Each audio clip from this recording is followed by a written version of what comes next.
Hallelujah. काही जण करतात ते फक्त एका मनुष्यासाठी करतात.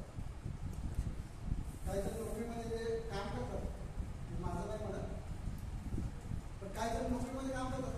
एखादा सुपरवायझर आला ना, मॅनेजर आला ना, लगेच काम करायचं चालू करतात. सुपरवायझर थोडा पुढे गेला, हालेलुया, समजून घेतलं, हालेलुया. तसंच काहीच्या बाबतीत आहे, पण आपल्याला देवाने तसं नाही सांगितलं. आपल्या देवाने काय सांगितलं, जे काही तुम्ही करता ते फक्त सुपरवायझरला दाखवायचं आहे, अधिकाऱ्याला दाखवायचं आहे, मॅनेजरला दाखवायचं आहे, यासाठी ते काम करून आहे. तर तुमचा जिवंत देव जो स्वर्गात बसलेला आहे, जो 24/7 तुम्हाला पाहत आहे, तुमचे बसणे उठणे निजणे तो पाहत आहे. 146 घडी वाचा, त्यामध्ये दिलेलं आहे की आपले बसणे उठणे, आपले सर्व काही निजणे, सर्व काही तो पाहत आहे. परमेश्वराचे डोळे जगभर फिरत असतात, दिवस रात्र तुम्हाला न्याहाळीत असतात. विशेषतः जे धार्मिक असतात त्यांच्याकडे, धार्मिक म्हणजे जे विश्वासदार आहेत, जे भविष्यावर विश्वास ठेवत आहेत, त्यांच्याकडे तर त्याचे 24/7 लक्ष असतात. त्यामुळे तुम्ही पौल कलेशकाच्या मंडळात जे म्हणत आहे, तुम्ही जे काही करता ते मनुष्यासाठी म्हणून करू नका. एका व्यक्तीसाठी, एखादं तुमच्या अधिकाऱ्यासाठी, एखाद्या मॅनेजरसाठी तुम्ही ते काम करू नका. काही जण येतात तुमच्या पदाला बनत असतील, काही जण येतात फक्त पाळक साहेब किंवा पाटील नाही, नाव ठेवून चर्चा आलं येतात म्हणून ते येतात. वाईट वाटून नाही, वचन मला पण लागू आहे. आलं जर आपण आलो नाही तर पाटील काही आपल्याला रागवते, किंवा पाळक साहेब आपल्याला रागवते, तुम्ही चर्चला का नाही आलं किंवा उशिरा का आले, म्हणजे असे प्रश्न विचारतील. म्हणून काय तरी येतात. तसं आपल्याला मनुष्यासाठी म्हणून यायचं नाही, तर आपल्याला परमेश्वरासाठी वाट आहे. आपण जे काही तुम्ही करता ते मनुष्यासाठी म्हणून करू नका, तर प्रभूसाठी म्हणून जिवे भावे करा. जे काही तुम्हाला करायचं, जे काही तुम्हाला करायचं असेल ते मनुष्यासाठी म्हणून करू नका, तर परमेश्वरासाठी करा. कारण परमेश्वर ते पाहत आहे आणि परमेश्वर त्याचा न्याय निवाडा करणार आहे. शेवटी तुम्ही केल्यानंतर काय जाणार आहे, जे काही करणे केलेले आहे तीच तुमच्यासोबत जाणार आहे. जे काय तुम्ही कृत्य करा तीच कृत्य तुमच्यासोबत जातील. स्वर्गात जो न्याय निवाडा होणार आहे नंतर, तो न्याय निवाडा तुम्ही जी कर्म इथं केली, 60, 70, 80, 90, 100 जेवढे काही तुमचं आयुष्य आहे, त्या आयुष्यामध्ये जी काही तुम्ही कर्म केली, त्या कर्माच्या आधारे तुमचं न्याय निवाडा होणार आहे. आणि त्यामुळं आपण जे काय करू ते प्रभूसाठी म्हणून जिवे भावे करा. तुम्ही मनुष्य पाहावे, तुम्ही मनुष्याने हा शाबासकी द्यावी यासाठी करू. कदाचित तुम्हाला मनुष्य तुम्हाला शाबासकी देणार नाही, मनुष्य तुम्हाला चांगलं म्हणणार नाही, ओके, पण परमेश्वर तुमचं ते कृत्य पाहिजे आणि तो तुम्हाला पाहिजे. शाबास भल्यावर विश्वास होता असा, शाबास भल्यावर विश्वास होता असा, असं परमेश्वर न्यायाच्या दिवशी तुम्हाला पाहिजे. त्याला 10,000 दिले होते, त्याला 5,000 दिले होते, त्याला 2,000 दिले होते, त्याला 1,000 दिले.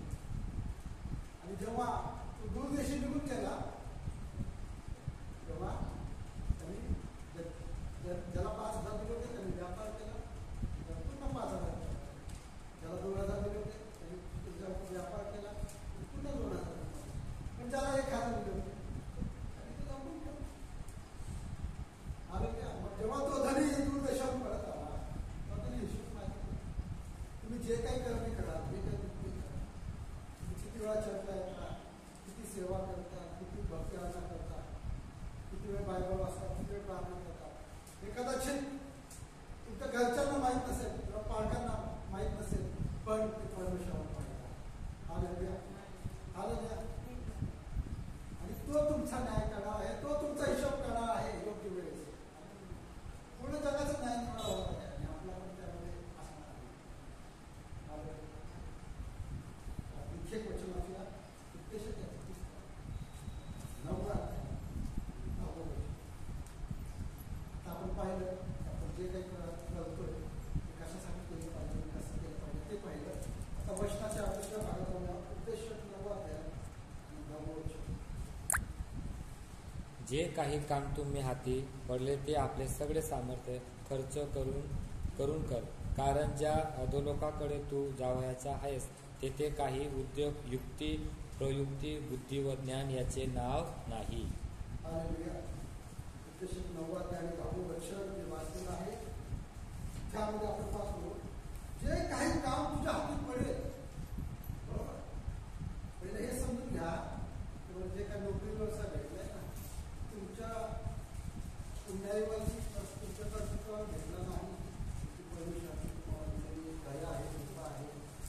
माझी साक्ष सांगतो, साक्ष ऐकायला मेरी गवाही बताता हूँ. मैं इधर एक गैस के दुकान पे काम कर रहा था.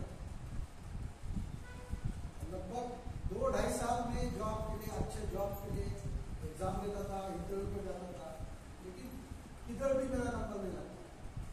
फर्स्ट राउंड में पास होता था, सेकंड राउंड में आ जाता था, सेकंड राउंड में पास होता था, इंटरव्यू में आ जाता था, इंटरव्यू में पास हो जाता था, डॉक्यूमेंटेशन में आ जाता था. ऐसे 10-15-20 एग्जाम मैंने दिए. MPSC, railway, bank, ITBP, UPSC, बहुत सारे एग्जाम. और मैं बहुत निराश होने लगा. मैंने बोला परमेश्वर से बोला अभी इसके बाद एक भी एग्जाम नहीं दूंगा.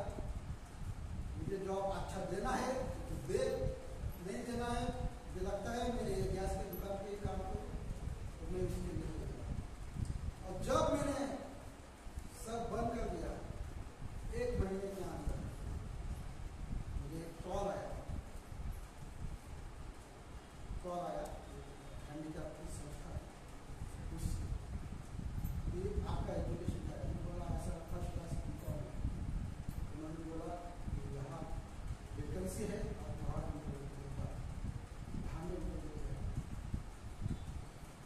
कुछ भी नहीं. मैंने सब अपना प्रयास छोड़ दिया था. मैंने सब परमेश्वर के हाथ में छोड़ दिया था कि परमेश्वर मुझे अगर जॉब देना है तो तू ही दे.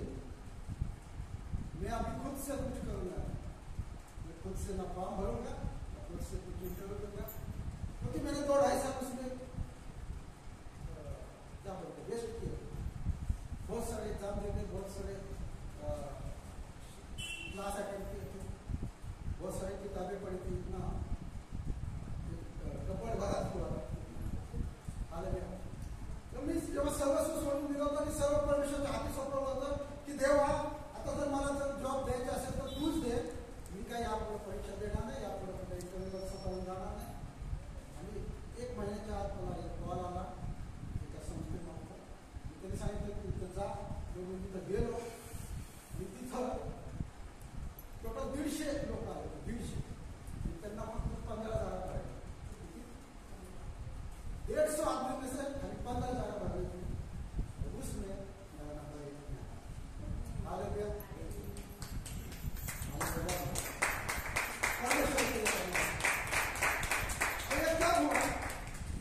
और ये कब हुआ जब मैंने खुद से कुछ करना छोड़ दिया, सब परमेश्वर के हाथ में छोड़ दिया. जेव्हा मी माझं सर्वस्व प्रयत्न करणं थांबवलं, स्वतःची बुद्धी वापरणं थांबवलं, स्वतःचे धावपळ करणं थांबवलं, आणि जेव्हा सर्व काही परमेश्वरच्या हातात सोपवलं की परमेश्वरा यापुढे मी माझं जे काही जीवन असेल ते तूच दे, मला जे काही जॉब तुला द्यायचं असेल ते तूच दे, आणि त्याद्वारे तुझा जवळ होऊन दे. तेव्हा मला हालेलुया. आणि देवाच्या गावासाठी ही साक्षी सांगितलेली आहे. आणि उद्देश 9 अध्याय 9 वचन आपण घेऊया पुन्हा. आणि इथं जे काही लिहिलं आहे, जे काही काम तुझ्या हाती पडेल, क्योंकि ये काम परमेश्वर हमको देता है, हम खुद से कुछ नहीं कर सकते. जब तक परमेश्वर की इच्छा ना हो हम खुद से कुछ भी कर नहीं सकते. आपण स्वतःहून जर परमेश्वराची इच्छा नसेल तर काहीच करू शकत नाही. जरी तुम्ही फार शिकलेला असाल, जरी तुम्ही फार मोठे XYZ तुमच्याकडे डिग्री असेल, पण जर देवाची इच्छा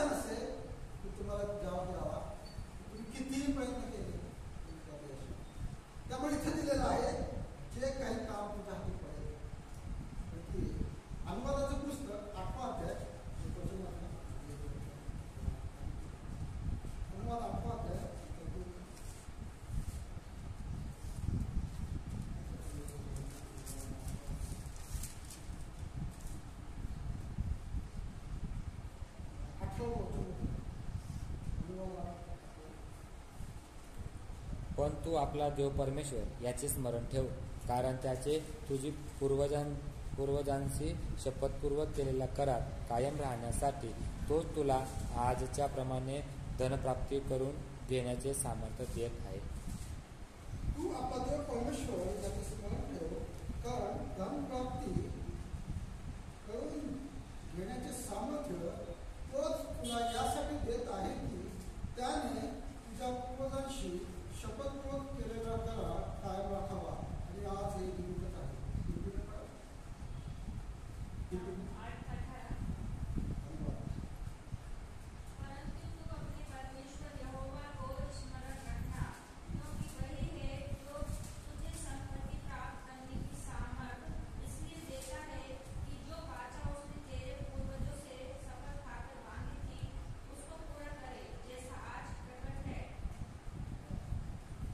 ह्या वचनातून आपल्याला स्पष्ट समजतं, परमेश्वर जोपर्यंत तुम्हाला सामर्थ्य देत नाही, परमेश्वर जोपर्यंत तुम्हाला कृपा पुरवत नाही, तोपर्यंत तुम्ही काय समजू शकता.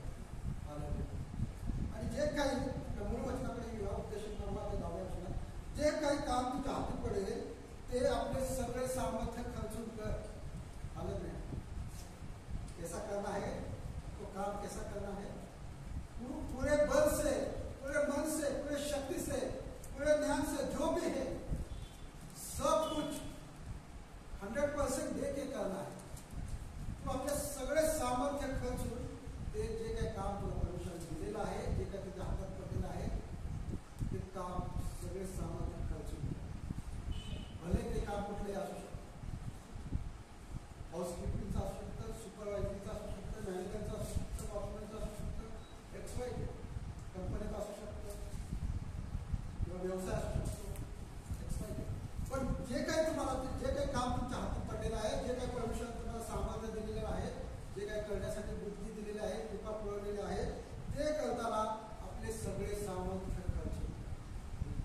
कलेक्शन 3:23 मध्ये आपण पाहिलं, जे काही तुम्ही करता ते मनुष्यासाठी म्हणून करू नका, तर प्रभूसाठी म्हणून जीवे भारत करा. मनुष्य को देखने के लिए नहीं करने का, परमेश्वर के लिए. प्रभु हमको देख रहा है, प्रभु हमको उसका प्रतिफल देने वाला है. हालेलुया. प्रभु की इच्छा के लिए, प्रभु से आशीष पाने के लिए वो हमको करना है.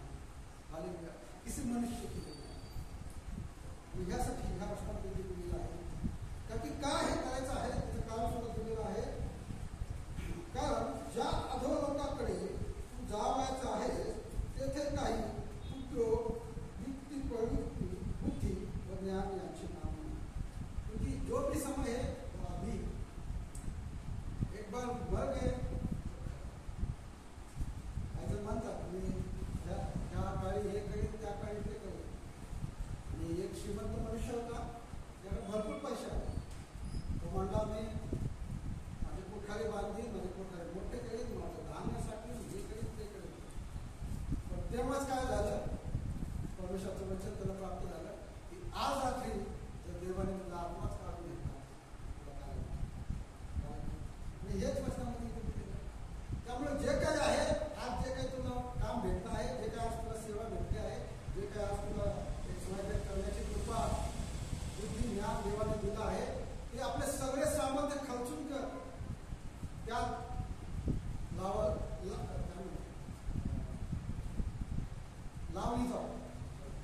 लावली जाओ करो. हिंदी में क्या शब्द है? लावली जाओ, हाय काय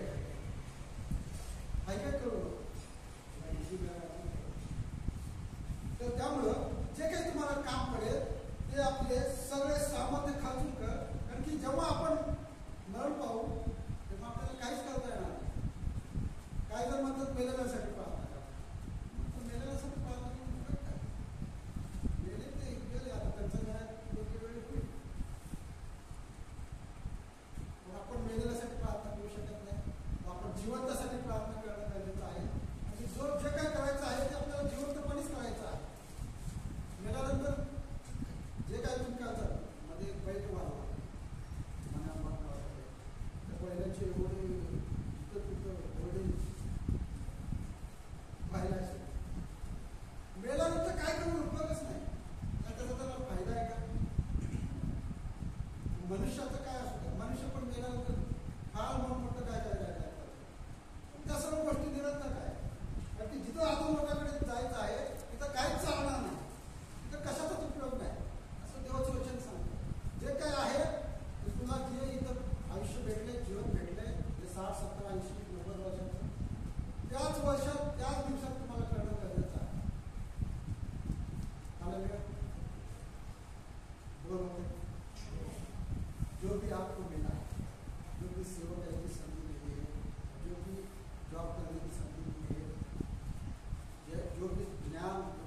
शोधणे आपण